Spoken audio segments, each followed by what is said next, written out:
भारत को एक कृषि प्रधान देश माना जाता है क्योंकि यहाँ वर्कफोर्स का एक बड़ा हिस्सा खेती करता है। ये देश को आत्मनिर्भर तो बनाता ही है, साथ ही उसे ग्लोबल अनसर्टेनिटी से भी बचाता है। पर जैसे जैसे समय बदला है और चीजें मॉडर्न हुई हैं, क्या खेती भी उतनी ही रफ्तार से मॉडर्न हुई है? या क्या आप इस बात से अनजान हैं कि आप इस बात से अनजान हैं? डिपार्टमेंट ऑफ एटॉमिक एनर्जी के जूनियर मिनिस्टर जितेंद्र सिंह ने 7 जुलाई 2025 को कहा था कि कृषि क्षेत्र में कई लोग न केवल नई तकनीकों से अनजान हैं, बल्कि वो इस बात से भी अनजान हैं कि वे इस बात से अनजान हैं। उन्होंने आगे कहा कि कृषि में तकनीक ने तेजी से प्रगति की है, लेकिन जमीनी स्तर पर इसकी पूरी क्षमता अभी तक नहीं पहुंची है। अपर्याप्त कोल्ड चेन सुविधाओं के कारण जल्दी खराब होने वाले फूड प्रोडक्ट्स की बर्बादी, सूखे की मार झेल रहे किसानों और कृषि उपज में गिरावट की घटनाएं असामान्य नहीं है।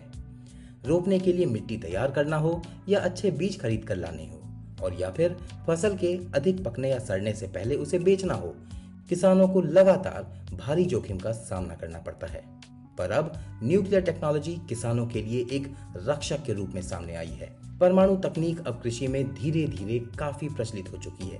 रोपने के लिए मिट्टी तैयार करने से लेकर अधिक उपज के लिए बीजों के म्यूटेशन ब्रीडिंग तक और इरेडिएशन के माध्यम से फलों और सब्जियों की शेल्फ लाइफ बढ़ाकर दूर दराज के देशों में निर्यात करने तक के लिए अब किसान परमाणु तकनीकों का उपयोग कर रहे हैं।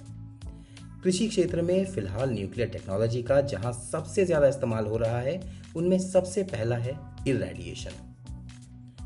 इरेडिएशन फूड प्रोडक्ट्स पर रेडिएशन का उपयोग करके उनकी शेल्फ लाइफ बढ़ाने की एक तकनीक है, जिसके तहत रंग परिवर्तन, बनावट में परिवर्तन या पोषक तत्वों को नुकसान पहुंचाने वाले कुछ एंजाइमों को धीमा कर दिया जाता है। भारत में इरेडिएशन तकनीक से हुआ सबसे बड़ा फायदा आम के इरेडिएशन से हुआ है। वर्ष 2023 में रिकॉर्ड 2,500 टन इरेडिएटेड आम अमेरिका भेजे गए। ये उस वर्ष के कुल आम निर्यात का 40% था। इरेडिएटेड आमों का निर्यात ऑस्ट्रेलिया, दक्षिण अफ्रीका और मलेशिया को भी किया गया। शेल्फ लाइफ बढ़ने से आम के शिपमेंट को समुद्री मार्ग से भी भेजा जा सका, जिससे हवाई मार्ग से भेजे जाने के मुकाबले कीमत में काफी कमी आई और फायदा बढ़ा। आमों के अलावा आलू और प्याज को भी इरेडिएट किया जाता है, जिससे उत्पाद को सही जगह और सही कीमत पर बेचने के लिए ज्यादा समय मिलता है। डिपार्टमेंट ऑफ एटॉमिक एनर्जी के अनुसार फिलहाल देश में 37 gamma radiation processing plants operational हैं, जिनमें से 21 में अभी इरेडिएशन होता है। म्यूटेशन ब्रीडिंग आयोनाइज रेडिएशन का प्रयोग करके पौधों की किस्मों में बदलाव लाने का एक तरीका है, जिससे नई और उन्नत फसल किस्में विकसित होती हैं। ये प्रक्रिया रोग प्रतिरोधक क्षमता, सूखा या बाढ़ सहनशीलता में सुधार, उपज में बढ़त, पोषण मूल्यों में सुधार और शीघ्र उपज के लिए मैच्योरिटी टाइम को कम करने में मदद करती है।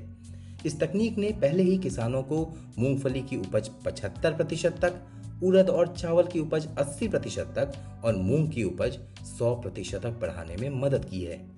भाभा एटॉमिक रिसर्च सेंटर ने हाल ही में म्यूटेशन ब्रीडिंग तकनीकों का उपयोग करके ट्रॉम्बे की 8 नई फसल किस्में विकसित की हैं। DAE ने 6 दिसंबर 2024 को कहा कि ये उच्च उपज देने वाली और जलवायु अनुकूल फसल किस्में पूरे भारत में कृषि में क्रांति लाने के लिए तैयार है। इन किस्मों में 5 अनाज और 3 दाल शामिल हैं।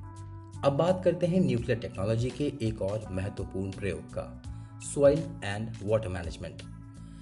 आइसोटॉपिक और न्यूक्लियर तकनीक किसानों को मिट्टी, जल और फर्टिलाइजर एफिशिएंसी के कई महत्वपूर्ण मानकों को निर्धारित करने में मदद कर रही है। उदाहरण के लिए नाइट्रोजन फर्टिलाइजर एफिशिएंसी ट्रैक करती है कि उर्वरक से कितना नाइट्रोजन पौधों तक पहुंचता है और कितना पर्यावरण में नष्ट हो रहा है। इससे जरूरत से ज्यादा उर्वरक को कम करने और प्रदूषण में कमी लाने में मदद मिलती है। वाटर यूज एफिशिएंसी ये मापती है कि पौधे जल का कितना उपयोग करते हैं और ये सिंचाई में विशेष रूप से सूखे क्षेत्रों में एफिशिएंसी लाने में मदद करती है। वहीं सॉइल इरोजन ट्रैकिंग समय के साथ ऊपरी मिट्टी के नुकसान को मापने की बेहतरीन तकनीक है और इस प्रकार स्ट्रैटेजिक सॉइल कंजर्वेशन नीतियां बनाने में मदद मिलती है। इंटरनेशनल एटॉमिक एनर्जी एजेंसी ने कहा है कि परमाणु तकनीकें विशेषज्ञों को सॉइल कंजर्वेशन के कारणों और तंत्रों को बेहतर ढंग से समझने और इरोजन के प्रमुख बिंदुओं की पहचान करने में मदद कर सकती है, ताकि मिट्टी को जलवायु परिवर्तन से काफी हद तक बचाया जा सके। इस बीच कृषि क्षेत्र में न्यूक्लियर टेक्नोलॉजी का दायरा इससे भी काफी बड़ा है। न्यूक्लियर टेक्नोलॉजी का उपयोग स्टेराइल इंसेक्ट टेक्निक से पेस्ट कंट्रोल करने, क्रॉप फिजियोलॉजी यानी फसल की प्रजातियों को बेहतर समझने और पोषक तत्व को कैसे बढ़ाया जाए, इसे जानने में भी जोर शोर से प्रयोग हो रहा है।